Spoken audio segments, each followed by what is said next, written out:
The following is a special presentation of Tony Curry Radio. Want the real story behind the sound bites and headlines? Let's find the facts. Remember, it's not a conspiracy theory if it's the truth. You are not paranoid or confused. You just need to know. Hello again, everybody. It's time for another edition of Everything You Need to Know. And I am always thinking about what I'm going to talk about. And sometimes I don't decide till right at the last moment because different inspirations come. This is not a program. And if you're a regular, thank you. If you're new, welcome. It's not a program that's scripted. It's not a program that I have all thought out. And I just basically pick whatever topic is moving me in a certain direction on a certain day and just kind of communicate with you directly my thoughts. And again, I never encourage, for all you new listeners, if you're tuned in for a seminar on what to think, you're in the wrong place, because I don't want to tell you what to think. I want everybody to think and reach conclusions themselves. That is what's lacking in this country. We have this sheep mentality that I don't know where it came from. The whole premise of this country was to be bold and individualistic. Now we are electing communist mayors to our biggest city, who I quoted or I heard him and talked about it last week on the show, when he actually declared the era of the frigid era of rugged individuality is going to give way to the warmth of collectivism. Well, you know, if you're an American and you know anything about the founding of your country, what he said there is total counter clock, opposite direction of what we are founded on. Because rugged individualism and the opportunity to be the best you can possibly be as an individual to achieve, which if everybody has that goal, collective society would be in tremendous shape. But the messaging of socialism and communism is that we're all in this together, kumbaya, everybody join hands, we're all tied for first place, and only the brilliant elites like Kami Mondami can tell us what to do, what to think, what we can, who we can worship, who we can love, what we can do for a living. Because they know better than any of us, because we are, after all, just cogs in the wheel. We all have our shoulder to the same collective wheel, and that's the warmth and security of being in that system. And you know what? That's great rhetoric. It sounds fantastic, but it does not work. People are not built to be sheep. That is not what we are. We don't have four legs. We don't have wool. We don't baa. We don't just follow whatever the guy with the staff or be driven by horses. We're not sheep. We're human beings. So I wanted to start with that because the things that are on my nerves today, and there are some things that I have to unload on a little bit, and I hope that maybe it'll give you some perspective and you'll see where I'm coming from. But there were a couple of things that happened since our last visit, which ironically was well, it's not exactly a week, but it was almost a week ago, because we did the broadcast last Monday. On Tuesday, it was the anniversary of January 6th. January 6th, the most dramatically desponding, heartbreaking day in American history since the Civil War. That's how it continues to be painted. But what put me over the top of all of the media rhetorics and reminders that this is the fifth anniversary of January 6th, the insurrection in the Capitol building.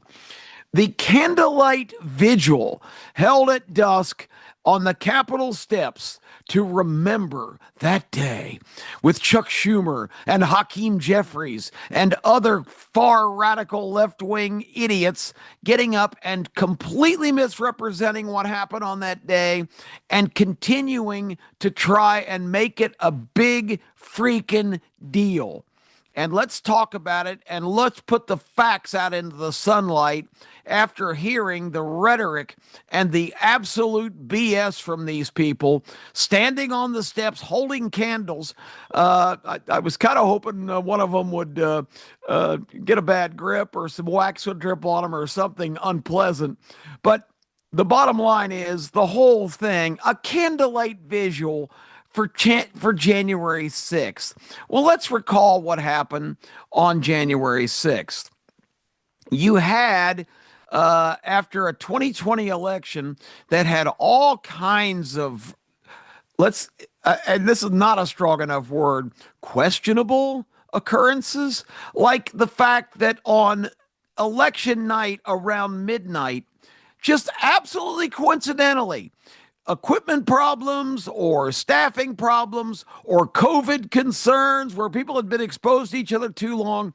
There was excuses in every state, but almost at the exact same time, 5 states suspended counting ballots.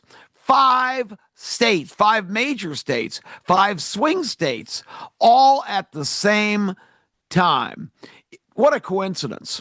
And it was also a coincidence, I guess, at that time, President Donald Trump was in great shape in these counts with big leads in major states like Michigan and Pennsylvania, in Georgia, in North Carolina, and others. And voting was stopped and wasn't resumed until the next day, or in some cases like Georgia, they say, everybody go home, everybody come back tomorrow at 9 o'clock or whatever time they were going to resume for whatever excuse they had. I think Georgia's was technical problems with their equipment. That was the edict at that late hour on that night. And it turned out that all of the Republican monitors, and that's what you have at a vote count. You've got representatives from both sides.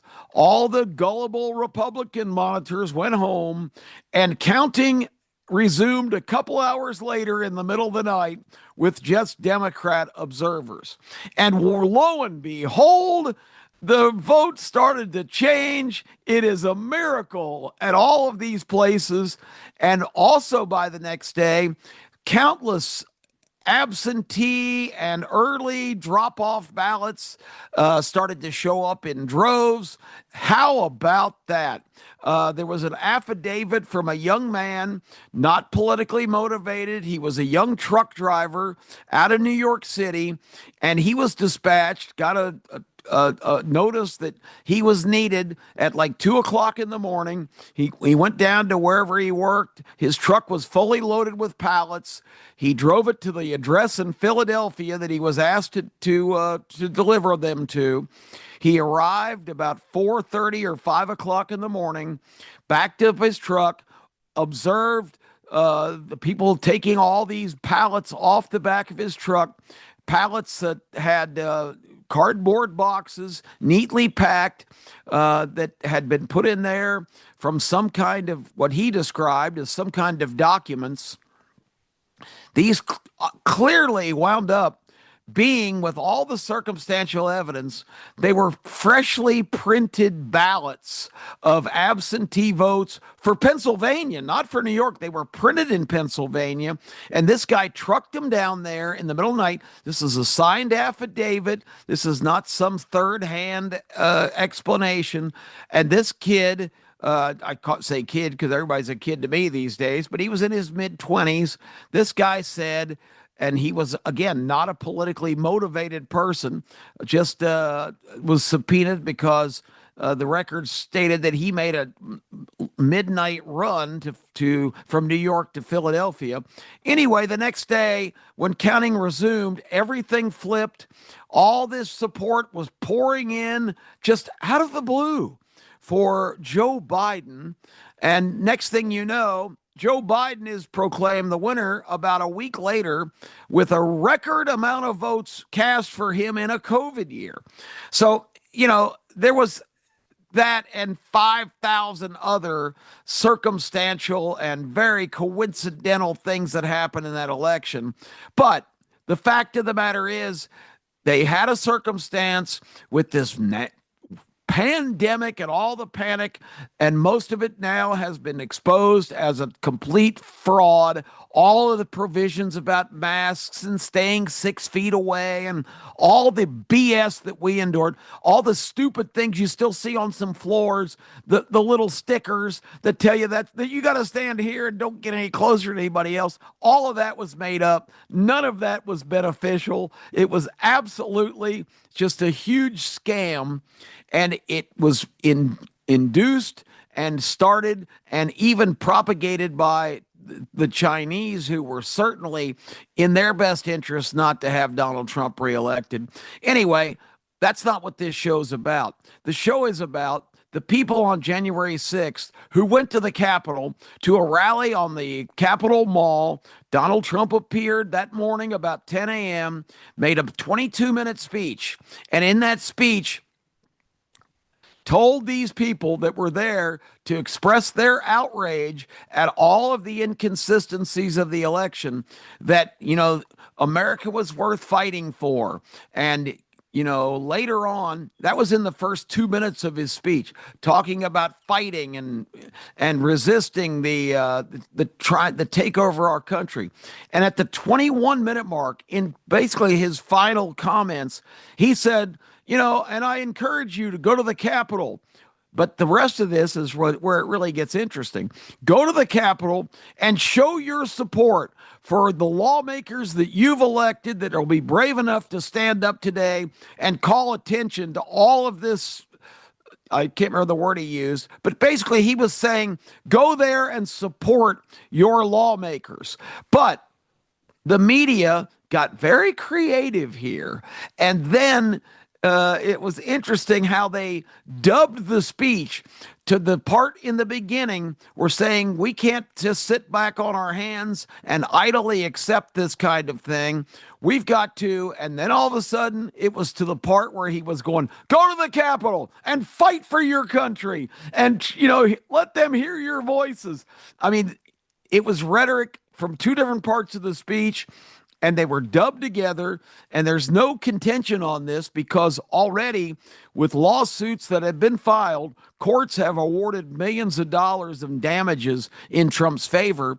And recently, the British Broadcasting Company did the exact same thing on a documentary about the attempted overthrow of the American government on January 6th, 2021. 5 years ago, last Tuesday. And BBC ran that same dub on their air. And, it's so ridiculous that they think they can get away with this in this era where they can show Trump's speech and completely disprove that was the sequence of events. He did not urge people to go to the Capitol. He did urge people to go to the Capitol, but only to show support for their lawmakers, not to try and overthrow the government or usurp the process that day of certifying the election in Congress.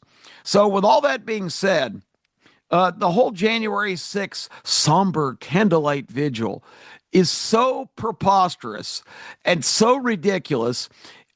It's funny how my brain sometimes goes to other things that I've seen or experienced, and it becomes a frame of reference for me, because as I watched all this last Tuesday night and these speeches about the bloodthirsty gangs who came here intent on completely overthrowing our government and destroying our democracy by trying to to interfere with the process of certifying the election. The bloodthirsty gang that broke windows and desecrated the hallways of Congress and ransacked offices. I mean, they're putting in all of this rhetoric of things that never occurred. Um, we'll get to the rest of that in a minute. But the thing is that you need to know is all of this posturing, everything they're doing, this has been going on all 5 of these years since that day happened. And the results. This is a completely ridiculous situation of trying to create a major event, a shocking, unbelievable insurrection of people trying to overthrow the government. These were people, yes, that were outraged at the election, but you don't hear a word about every week, every day. This past weekend, all over the country, people were protesting the ICE enforcement of trying to round up illegals, mostly criminal illegals in this country. And nobody says anything about them being bloodthirsty or having some kind of agenda. But when a group of people that love the country gather and say this election was BS, we don't believe it. All of a sudden, they are this uncontrollable, bloodthirsty mob, when all of these other people that gather every week, and a lot of them are the same people, a lot of them are being paid to be there. The whole thing is just such a clown show to bamboozle and confuse Americans that really don't pay attention. There are Americans now just buying the banana that the events last week in Minnesota were, just another example of this vicious government, applying violence to its own people for their own purposes. So the January 6th people did march to the Capitol. They were outside the Capitol. They were, really not doing much except for talking to media or listening to different speakers talking about the election and the inconsistencies. And all of a sudden, voices started to rise up that say, we need to storm the Capitol. We need to go in. And it turns out that those voices were operatives, and a lot of them were commissioned to be there by our own FBI under the control of probably the most nefarious guy that's been in government for a long, long time. Thank God, retired now, or he was forcibly retired out of office, Christopher Wray, who was just a political hack. He was the successor of the Robert Mueller and the chain with James Comey, these Ivy League educated eggheads who have these leftist views. They're from these backgrounds where they think they're elitists. There were FBI operatives, by some reports, up to 30 of them in the crowd, and their role that day was to, and I'm not saying they're FBI agents, these were people, professional antagonists placed there under the FBI control, and there's evidence to support this, overwhelming evidence. When Wray was asked in a subsequent congressional hearing, did you have personnel on the ground that day? And he said, well, we didn't have agents assigned, but we did have personnel, but I'm not at liberty to disclose what their purpose there was because it would undermine future. I mean, just the typical political answer. But he acknowledged that there were FBI operatives. Now ask yourself, what is an FBI operative? All of a sudden, these people said, we got to storm the Capitol. We got to go in. And guess what, folks? The Capitol gates were not secured. The doors were not locked. They didn't take a battering ram and bash in the doors or, everybody step back. We're going to blow the door. That didn't happen. They might as well put the same arrows where you can stand during COVID and direct you in the building, because that was basically what that was. Next thing you know, they're in the hallways. They're running around like a bunch of morons. And don't misunderstand me. What they did was just like the line from the classic movie Animal House, where it's time for us for somebody to do a truly stupid and futile gesture on somebody's part, and the guy, and of course, uh, one of the Animal House guys, I think it was Otter Stone, and we're just the guys to do it. I mean, it was stupid. It was futile. I had people communicating with me saying, "We can't take this. What can we do?" And I said, "Folks, the water's under the bridge. Congress has already met to certify the election. Trump was begging Pence to try and delay that vote while more evidence was coming in. Pence refused because he did his duty, and I don't fault him for that. But the bottom line is, it was over. There was some news a couple days before that process from Arizona that they had found a bunch more ballots for Donald Trump that were never counted, and people were saying, "Well, this is going to do it. This is going to turn the elect. They're going to turn the election around. What's the process for that?" There was no process. It was a waste of time. Once they pulled off the chicanery that they got away with, the game was over. You just had to accept the fact that the Republicans had been caught with their pants squarely down and had been overrun by the most nefarious plot to alter the course of history in this country in its history.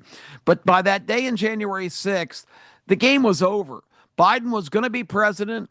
He was certified, and then this mob, this bloodthirsty, vicious mob, attacked the Capitol.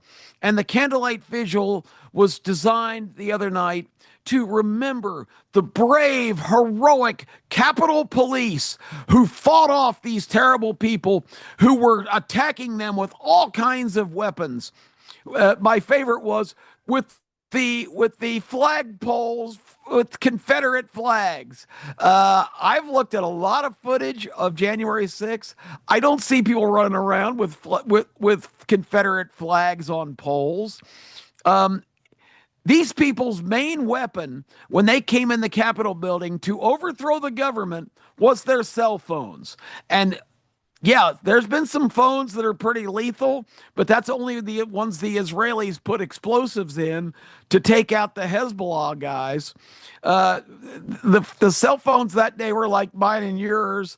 They were just to shoot selfies in the Capitol, showing that that these guys could be lured in, and that's exactly what they were, because the minute they entered the Capitol, it gave the Democrats so much capital and capital spelled the other way, capital as in loot, so much riches for them that they continued to propagate and complain and have hearings. Remember, they had prime time hearings on TV, and they actually hired a former ABC producer to choreograph those shows to make them as dramatic as possible, because they thought they could sell this rotten banana to the American people that we came so close to having our government overthrown, our democracy destroyed, and they continued to just completely not let that go day after day, month after month. And the candlelight visual shows you that they're still trying to keep that resuscitated and alive when everybody knows the truth now. It was all a big show. These stooges that were lured into the Capitol were just being used to create the ultimate political opportunism. And it's just so amazing. The only person killed in that entire incident was a retired Air Force veteran by the name of Ashley Babbitt, and she was shot in the back by a Capitol police officer.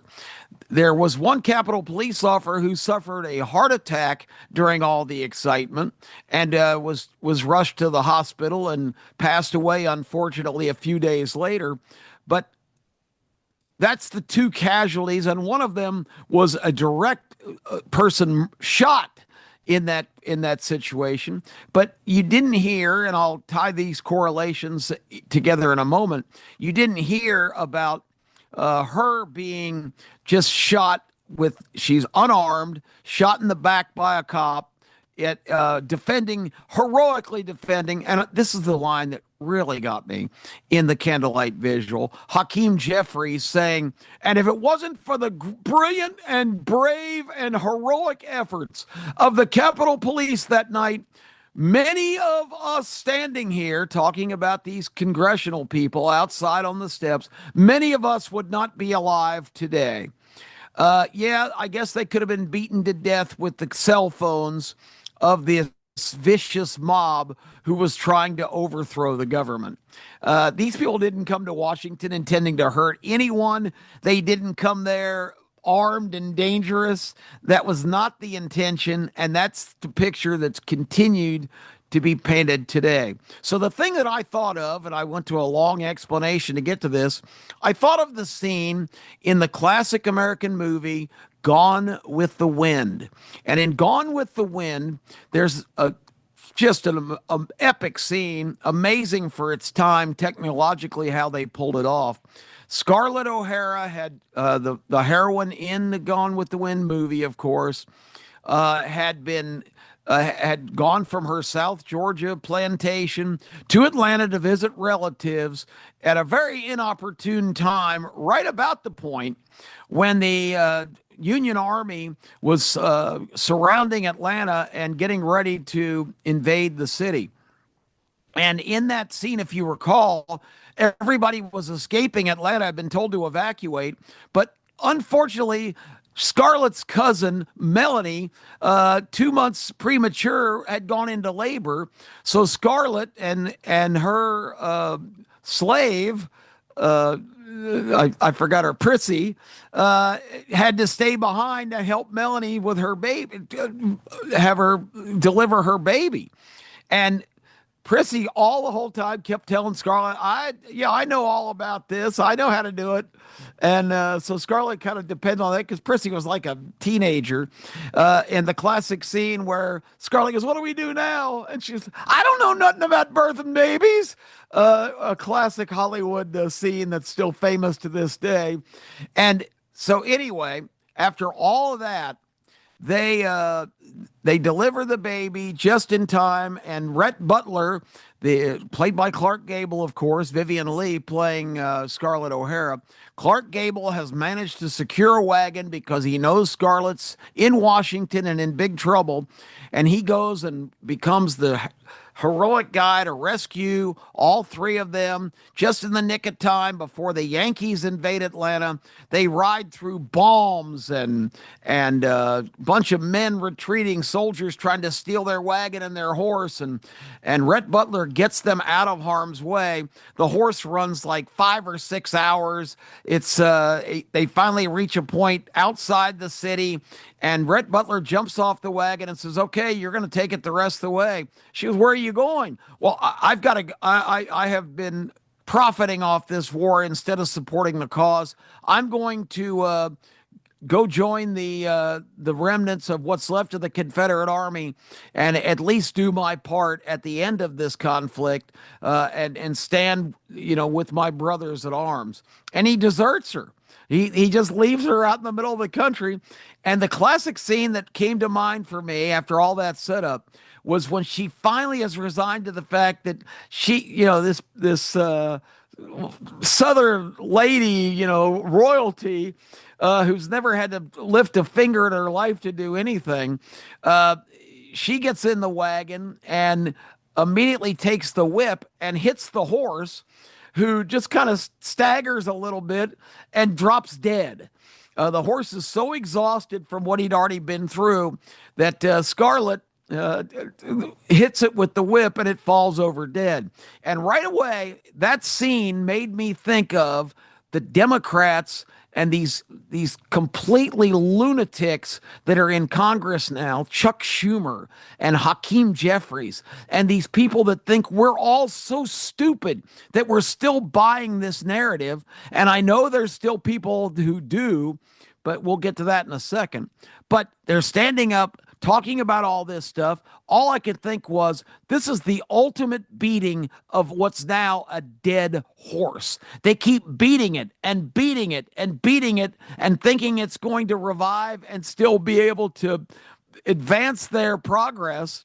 But the horse is dead. That whole narrative is dead. January 6th is a hoax and a joke. Yes, idiots entered the Capitol building, but this whole narrative of these, events and their accounts of them are so fake and so phony, and everybody knows it, looking right through it, but they continue to beat the same dead horse.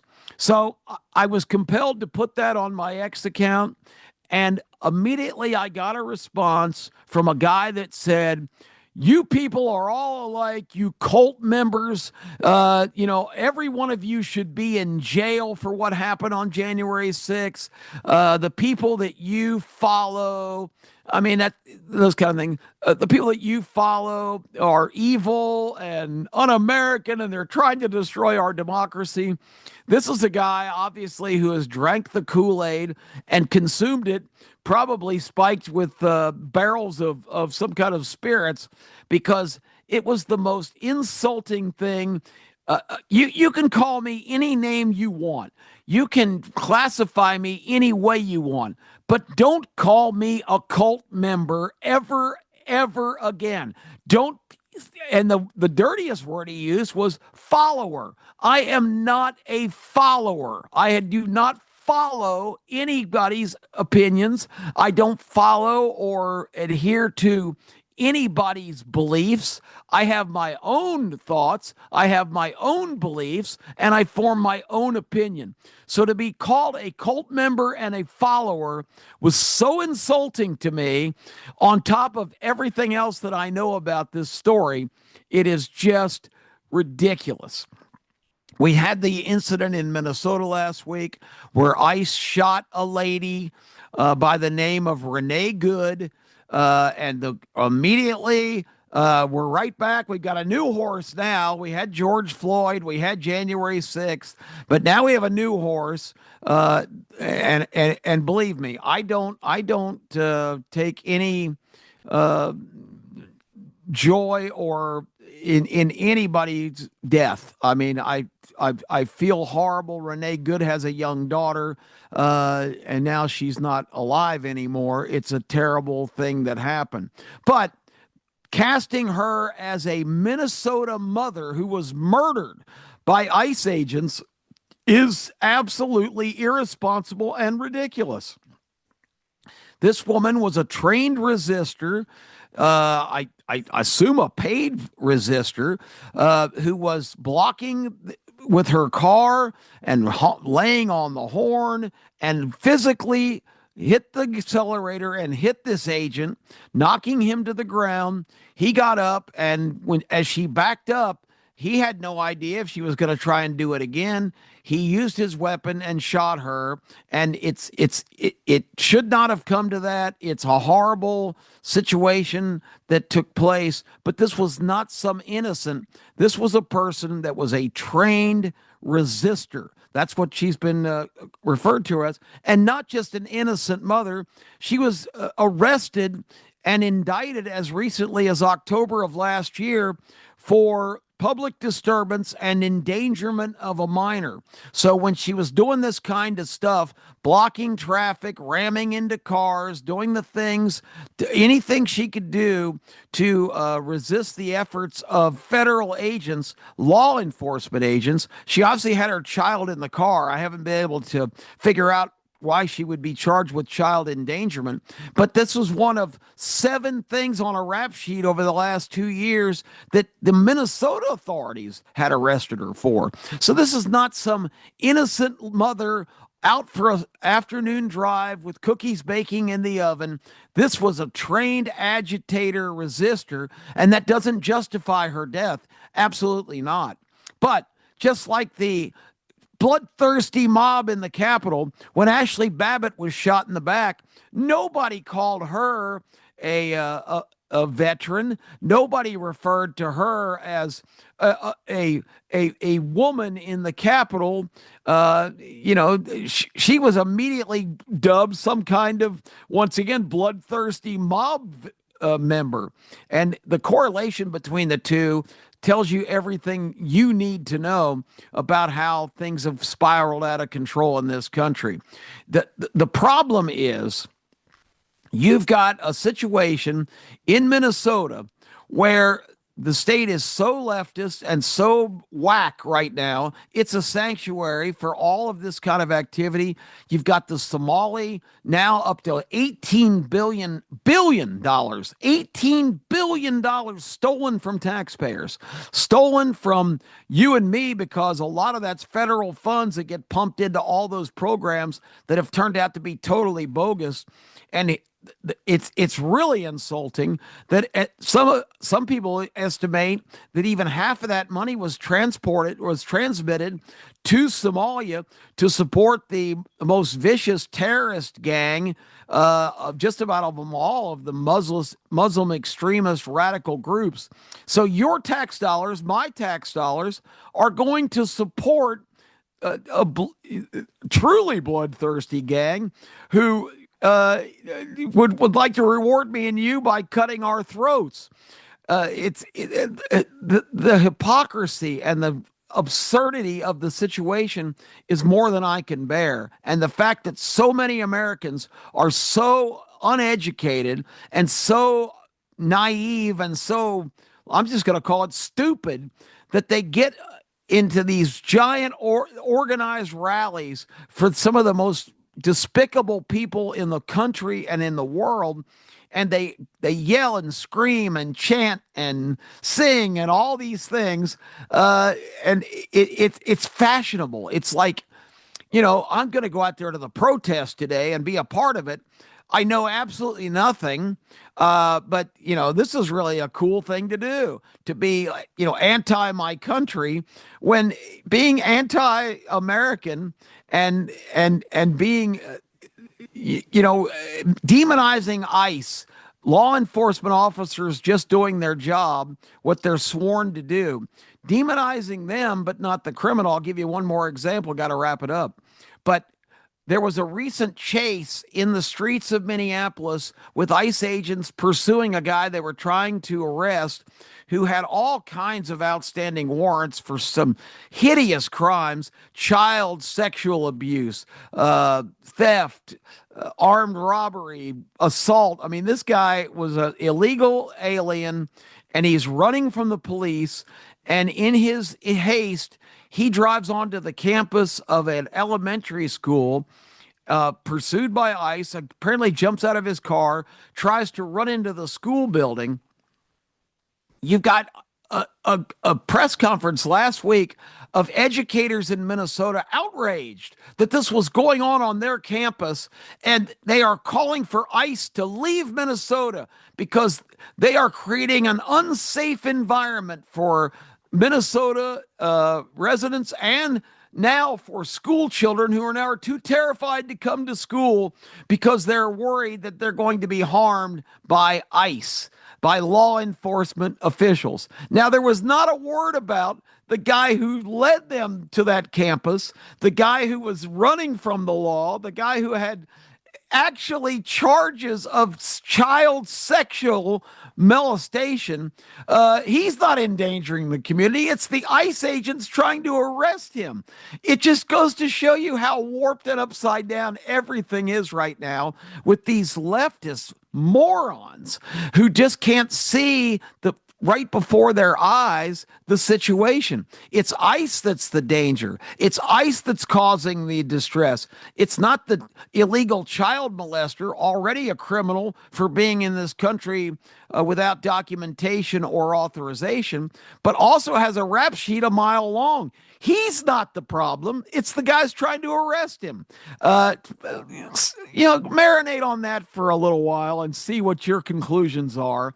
I like to point out the things that I find absurd, and this is the definition of absurdity in letters as high as the highest skyscraper, because this country has got a lunatic fringe right now who are absolutely insane, and it's not all their fault because we've gotten away from teaching people what all of these leftist ideals embody and what the results of them are, and to have especially young women out in the street screaming frantically at the top of their lungs about how evil and corrupt our government is, and being blind to the fact that the real problem is the people that they're out there supporting.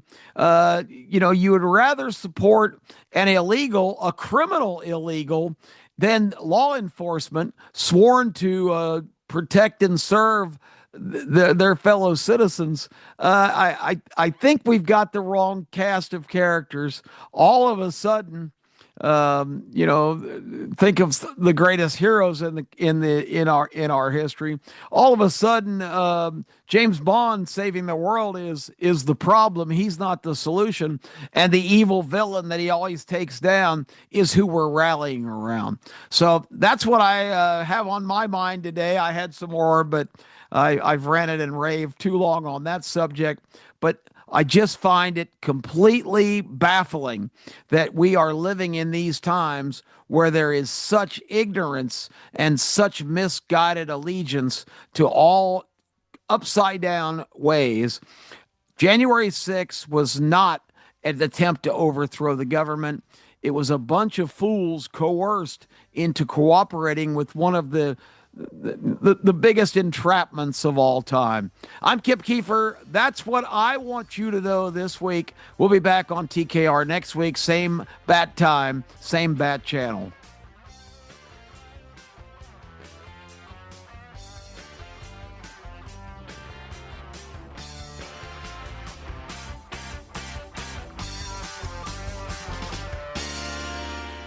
This has been a special presentation of Tony Curry Radio.